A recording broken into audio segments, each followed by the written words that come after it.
Hey everybody! Happy birthday, Five Nights at Freddy's! Well, hey everybody, how are you all doing? On today's episode with Elsie, Rosie, and Christopher, we are going through another episode of Books with Tea! Woo woo! On today's episode, we are for once doing something that's completely unrelated to Five Nights at Freddy's. I know. Very surprising. But instead of doing Five Nights at Freddy's, Chris, do you want to tell everybody what we're going to do? Although FNAF is interesting, I feel like it doesn't need to be talked about 24/7. That's just me though. Now, let's go back to Books of Tea of Elevation. So, we are talking about Elevation today, a book written by Stephen King, as Elsie said, and honestly, it's a very different book from most of Stephen King's novels, because most of Stephen King novels, at least what's assumed as most of his novels, are more horror focused, like It and Carrie. When in reality, a lot of his novels are actually like more each novel, even when a horror novel, is focused on human life and human reality and what humans go through in certain situations. So in that sense, it's a very interesting form of writing because you can make everything very scary but still learn a lot about each character. With this novel though, it's not a horror novel. There is a real fear, real human fear at the heart of it. But in reality, it's not a horror novel. It's about a small town and a guy who's going through unexplainable weight loss. Like every time he goes on the scale, he loses a pound. But the problem is, he's 260 pounds and there's no physical change. At least not on the outside. According to anybody else who sees him, it looks like he's still 260. Nobody knows that he's losing a pound every day, and he can't explain it. He's still, as he says, eating like a horse. He's still doing all 9 yards and still just being his normal self. He doesn't move around that much. He doesn't have a dog, so he doesn't really walk that much. He's just kind of Jay chillin'. He has no way to explain it. But instead of him deciding, being like, this is complicated, he decides that he doesn't want to live his life in a cage, because he could go to a doctor and be like, hey, this is going down. He does actually go to a doctor in this book, and his friend doctor named Bob, I know, very funny, but Bob actually tells him, yo, you should take care of this, and Scott's like, nah, it's because Scott doesn't want to be poked and prodded for the rest of his life. He decides instead that because after learning some conflict between his neighbors and the town, he's like, I'm gonna help out my neighbors. He decides that he is going to make some friends, because Scott ends up becoming aware of extreme microaggressions and tension between his neighbors, Missy and Dee Dee, a lesbian married couple.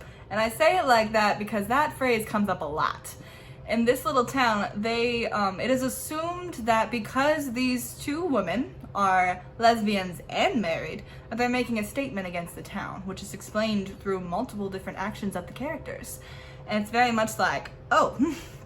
And Scott, at the beginning of the book, is completely oblivious to this. He just kind of like waves off. He doesn't like say anything to cause it. Like he doesn't, at least from what we know, he doesn't do any action to affect it, but he doesn't do anything action against it. He's just kind of there. That's at the beginning of the book. But then he starts noticing things. One of the women's names are Missy Donaldson. And Missy goes to Scott and she tells him that she's sorry about their dogs pooping on his lawn and she'll take care of it. And originally Scott was like, okay, but when he actually notices Missy is tired. She looks physically exhausted. She even brings up the fact, she's like, I don't know if you're saying all this because we're lesbians. And Scott, like, and there's a line in a stop bubble where he's literally like, he's literally, there's a moment where he's thinking to himself, he's like, I just don't want you to poop on my lawn anymore. Your dog is pooping on my lawn. Don't do that. That was his only thing. He wasn't really concerned about that. At the time, he thought it was just a one incident thing, that they were just tired because, they thought he was being discriminatory against them. But then instances like that keep happening. He overhears people at his local diner saying, really, I can't say it on YouTube because it's that bad. They say some really offensive terms about the lesbians, about the women, and he stands up for them. He's like, no, that's not okay. And instead of responding to that comment with like respect and honesty, the person instead said, basically insinuated that Scott wants to sleep with one of them. No, no. It honestly shows a lot of what happens when someone starts becoming an ally and starts learning what's going on. He's like, oh. So Scott, in his defense, he was kind of oblivious to that. So he didn't really know it was that big of a problem until he saw more instances like that. Like he found out that the woman, during Halloween, because Halloween happens in the book, he finds out that the woman didn't get any, that the woman didn't get any Halloween people, like no Halloween kids. And he asked the kids, like, yeah, did anyone go over to my neighbor's house? So just casual, when they go up and pick up candy, he asked them. The kids look to the house and say, we can't go there, there are lesbians there. I wish I was making that up. That's flat out what the kids say. And he's just like, oh. So Scott starts realizing all this, and he realizes that his neighbors are angry that these two amazing women are mad at him. He's like, honestly, justifiable. It made it seem like I was trying to flirt with both of you, and he's like, that's not true. So what Scott ends up doing is he ends up going over to one of the women's restaurants, because they own a restaurant together. The other woman's name is Dee Dee, and he goes and talks to her. And she flat out is like, no, you are trying to sleep with my wife. This is not okay. And she flat out calls him out and everything. And he's like, oh, this is the moment when it finally clicks in Scott's head. And he's like, oh. And at this time, he ends up becoming, because he realizes what's going on. He realizes that the town is all essentially against the woman. And he realizes that he's a problem. He's a part of it. So he flat out is like, you know what? I'm going to fix this. Well, not exactly that. He decides that he wants to become friends with the woman, like with both of them. He wants some friends because in reality, he's kind of almost out of time. Like he's not gonna live much longer of what's going on with him. And honestly, all he asks the woman, if during a little race in the middle of the book, he gives them a challenge, saying, if you win this race, then I will never bother you again. He tells this to Dee Dee, who's the woman who actually owns the restaurant. He tells her, if you win this race, I will never bug you again. You can run your dog on my lawn. If he poops, I'll pick it up. No complaint. But if I win, then you all have to come over to dinner at my place, and we will eat dinner, and we will hang out. And I'm not going to spoil the ending for this book, because I would highly recommend this book to everyone. It's a great novel. It's very fun. But honestly, this book, the big thing about it is that you see microaggressions everywhere. And not even just against the women, it's also against Scott too, for being overweight and for being divorced. He's a divorced man. That's another thing I need to point out in the story. But honestly, it's a very interesting and very complex story at the root of it. It's definitely something that'll make you think more about how you treat others, especially before you think back and think about it. All right, now Elsie, I'm gonna let you take it away. Elevation is a great example of why we really should ask questions that make people uncomfortable, because that's exactly what Scott did. Scott found out that his neighbors were being discriminated against, and he's like, I wonder why. So he's like, why do you treat them like this? And they're like, they're making a statement against the town. And he's like, how are they doing that by just living here? Scott literally had no idea about what was going on because he was living his own little bubble and was a privileged white male. He didn't have to deal with any of this, but his neighbors did. So when he realized what they were going through, he was like, oh. So essentially a big thing with this book is that Scott learned how to push boundaries and how to become an ally instead of a part of the problem. He ended up forming a great connection with these two and had a lot of fun. Scott ends the book surrounded by great friends and really, really good food because his neighbors are restaurant owners, so they have really good food. Also, fun fact, there is an audiobook option for this book, and I was doing the research for this, and this was just so cute. The audiobook is actually, at least the version that I saw on Amazon, that one is actually it's actually told from Stephen King himself. Like, he literally sits through and reads the book, and he's just this nice old man, and I'm like, I love that. That's so much fun. All right, Chris, let's go through strengths and weaknesses. this isn't really a weakness, but this is something to say connecting to Stephen King. Sorry guys, I'm at my grandma's house right now and she has a bunny and multiple cats and a dog, so I'm like checking on them to make sure they're okay. Their bunny is really cute though. She's just chilling, eating some Brussels sprouts. She's adorable. Anyway, back to the topic. Essentially, this isn't really a weakness, but it is something to say. If y'all are looking for a spooky book that'll give you scares and jump scares and all that jazz, not this book. Not this book at all. Not a book at all. Nope, not scary. Not really that. I gotta admit, this is a really small thing because this wasn't the focus of the story, but spoiler ahead for the ending of the book, we never actually learn what's causing Scott's weight loss. That's never told, that's never said to any of us. We just don't learn about it. And that's okay, like that happens, and it wasn't the main part of the story. But like, I want to know, did King have like, yes, this is why, or is it just kind of like, nope. I'm just curious, I just want to know. But that's not even a weakness, that's more of like, I'm a very curious human being, and I'm like, I want to know what's going on, but okay. This isn't really a weakness. This is, again, we don't really have that many weaknesses for this book because it's so good. This is more of a situation that I really do not enjoy. There is an instance of a rape joke in this book, which I do not tolerate. I do not like those jokes. I think they're harmful and they're hurtful and they don't help anyone. Also, they're just gross. So that's not a weakness. That's more of I hate the fact that those jokes exist. Let's do some strengths to have some fun. So the big thing, I have a lot of strengths in this book, but a strength I got to address is that Scott is genuinely oblivious to everything going on around him. And that's completely understandable. Apparently, according to the guy, like according to one of the townsfolk, Scott low-key kind of has been living there for almost 30 years. Like he's completely oblivious to it, but at the time, he was in the motions. He was walking, he was doing his thing, he had a job, he was just doing his own little thing. And honestly, he probably thought that everything was perfect. He was blind to what was actually happening because he didn't really know like anything about it. But like, that was just, it's his town, he didn't know. And that's okay, he just didn't know. Not gonna lie, y'all, I completely wrote the strengths first because there were more strengths than weaknesses, as y'all can clearly tell as I keep talking. Because I gotta admit, each character that Scott interacts with in this novel, or novella, or whatever, this story is real. And not like they are real in real life, but they feel real. Like they have real conversations. They talk like real people. Honestly, reading it, I felt like I was a part of the town. I felt like I knew it. I felt like I knew the personalities of each person. There was passive aggressives with people who flat out were like, oh, are you sure you can run this turkey trot? To Scott, who's like, yeah, I'm gonna sign up. I'm gonna do it. And they're like, are you sure you can do that? Sir, ma'am, whom the fuck ever did that? I don't like that. I think I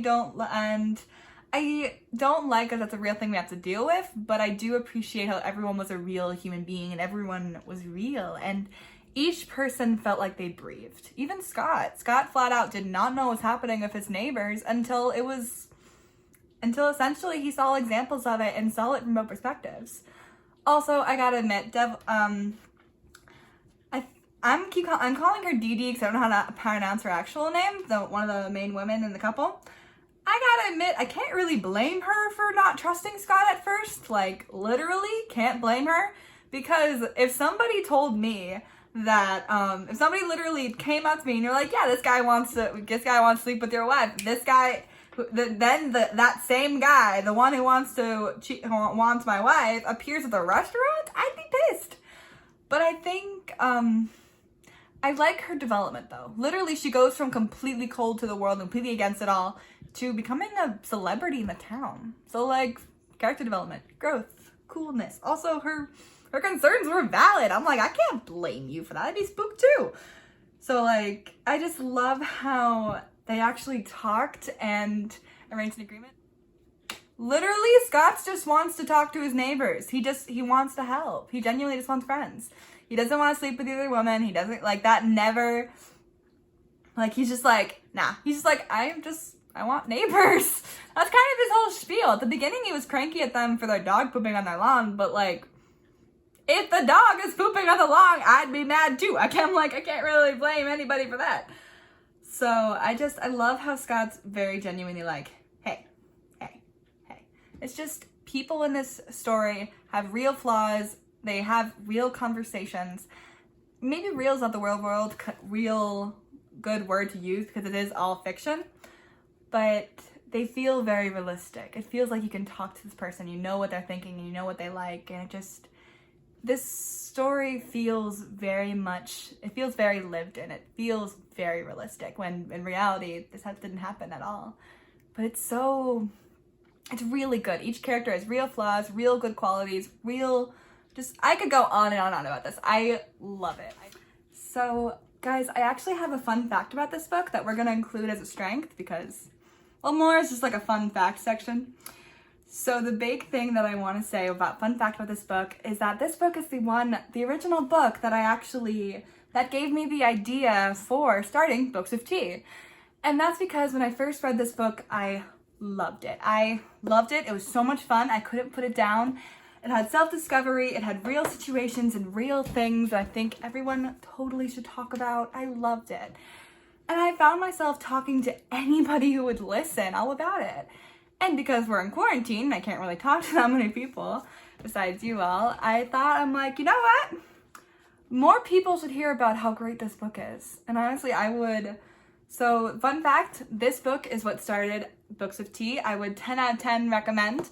As always, there will be links in the description for where you guys can find this book and a link to, I hope Stephen King has a website. If there is, I'll include that too. It's just so freaking good as always. If you can, support your local bookstore if you're able. But guys, I love this book. It's so much fun. It's definitely really cool. Now, would we recommend it? I 100% would. Because it's so much fun. And you guys have seen me talk about this book. It's so much fun. It's engaging, it's creative. You learn about a real situation that could happen to anybody. Like, anybody could see somebody being discriminated against and they can make a choice to either act on it or not. And I would say, if you feel comfortable and you feel safe, act on it. Become an ally to people who need it. Because honestly, the world is really scary and people really need that help. So this book essentially was somebody learning to become an ally with this giant, with him going through this huge bodily change at the same time. Literally, guys, halfway through the book, spoiler, I'm so confused by this because Scott Cawthon is FNAF and Scott, I am so obsessed with FNAF, oh my god, woo! But guys, the main character in this, Scott, literally realizes that he's running out of time. There's a line that he says in the book called, we open the chapter and he's typing out on his computer and he maps out the exact day that he'll be at weight 0. And he calls that 0 day. And he realizes it's not that far away. And that's when he's like, okay, I could either live in a lab and have them try to figure out exactly what's wrong with me and have them figure out exactly what's wrong and have the blah, blah, blah, blah, blah. But Scott didn't want to do that because he knew he'd spend the rest of his time locked up in a white padded room and being prodded and surrounded by scientists, and he wouldn't like that. He wanted his his days of coming until day 0 to be fun and to be worth it. Come here, sweetie, come here, boy, come here, it's okay. Sorry guys, my puppy is kind of spooked. 1 second, I'm gonna go grab him. Come here, baby, come here, good boy. Here we are. He got spooked. He's a little chilly. He's a little chilly boy. Good boy. But yeah, so I would 100% recommend this book. It's so much fun. It's so sweet. And I absolutely love it. So I would recommend this book. I say it's a super great book to read. And I would 10 out of 10 recommend it. Chris, how about you? Another big strength that I want to hammer on everyone's head about how important this is. This book, it's not very long. It's about 146 pages. Honestly, it's a nice and relaxing read, especially when you're reading it. Even though with this heavy topic about microaggressions and a lot of homophobia, this book has a very warm feel to it. It just feels very homey. It feels like you're a part of the town. It feels like you're on this journey with Scott, and you are trying to become friends with these two. And then the whole second half of the book, slight spoiler, is just very happy. Scott ends up being so happy about what's going on. He makes 4 incredible friends, and he's just so happy. And the town ends up turning around. The restaurant ends up becoming super popular. Not a spoiler. It is a spoiler, but still. It becomes really relaxing and it's a very warm and homey feel. It feels like a really good book to read next to a campfire. It's just like that kind of good book. It just feels very homey, very loved, very connected. Honestly, this book is it feels very, very warm, very nice. I definitely would recommend this book. I will see you all next time on Books with Tea and on the O Ship Show. So guys, I would say I recommend this book, and I will see you all next time. Bye!